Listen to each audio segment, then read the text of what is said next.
Hi అండి. మరి మన ఇవాళ ఓపెన్ బుక్ బ్లాగ్స్లో కలగలుపు కూర ఎలా చేసుకోవాలో చూద్దాం. ఆంధ్ర మరియు గోదావరిలో సంక్రాంతి రాగానే చేసుకునేదే ఈ కలగలుపు కూర. కలగలుపు కూర కావాల్సిన కూరగాయలు బంగాళదుంప, ఉల్లిపాయలు, చిక్కుడుకాయ, చామదుంప, టమాటా, పచ్చిమిర్చి, వంకాయ, చిలగడదుంప, ముల్లంగి కాడ, కంద, ఆనమకాయ, గుమ్మడికాయ. ఇలా వీడియోలో కనిపిస్తున్న కూరగాయలని శుభ్రంగా వాటర్తో వాష్ చేసుకొని పక్కన పెట్టుకోండి. ఇలా పక్కన పెట్టిన కూరగాయలని చిన్నగా కాకుండా పెద్దగా ఒక మాదిరిగా కట్ చేసుకొని పెట్టుకోవాలి. చిన్నగా కట్ చేస్తే ఉడికినప్పుడు మళ్ళీ కూర అంతా పేస్ట్ అయిపోతుంది, కాబట్టి పెద్దగా కట్ చేసుకోండి.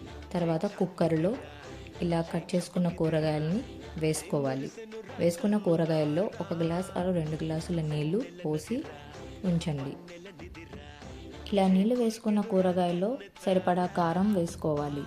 కారం వేసుకున్న తర్వాత మనం కుక్కర్ మూత పెట్టేసి 3 నుంచి 4 విజిల్స్ వచ్చేంత వరకు ఉంచుకోవాలి.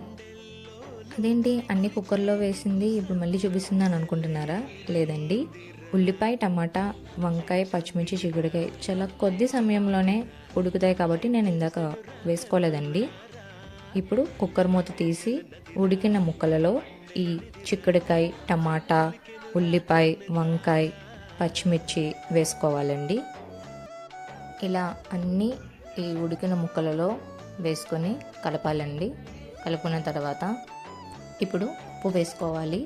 టేస్ట్ సరిపడా ఉప్పు వేసుకొని తర్వాత రవ్వ పులుపు కోసం మనం ముందుగానే చింతపండుని నానబెట్టుకుని పక్కన పెట్టుకోండి. ఆ నానిన చింతపండుని బాగా పిసికి ఈ చింతపండు పులుసుని మనం కూరలో వేసుకోవాలి. ముక్కలన్నిటికీ పట్టేలాగా బాగా కలుపుకోవాలండి. కలుపుకొని ఇందులో తీపి కోసం మనం కొంచెం బెల్లం వేసుకోవచ్చు. మీ టేస్ట్ సరిపడా బెల్లం వేసుకోవాలి.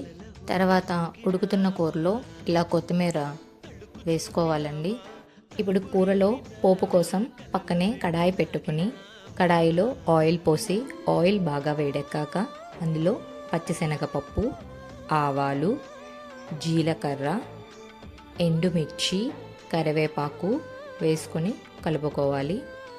కలుపుకున్న తర్వాత ఇందులో వెల్లుల్లి కూడా వేసుకోవాలండి. మొత్తం ఈ మిశ్రమం దోరగా వేగించాక కూరలో వేసుకొని బాగా కలుపుకోండి. అంతే, ఎంతో రుచికరమైన మన సంక్రాంతి స్పెషల్ కలగలుపు కూర తినడానికి రెడీ. ఇది పులిహోరలో కానీ రైస్లో కానీ కలుపుకుంటుంటే చాలా బాగుంటుందండి. మీ అందరికీ నచ్చిందని అనుకుంటున్నాను. ఒకవేళ నచ్చినట్లయితే please like, share and subscribe. Follow for more.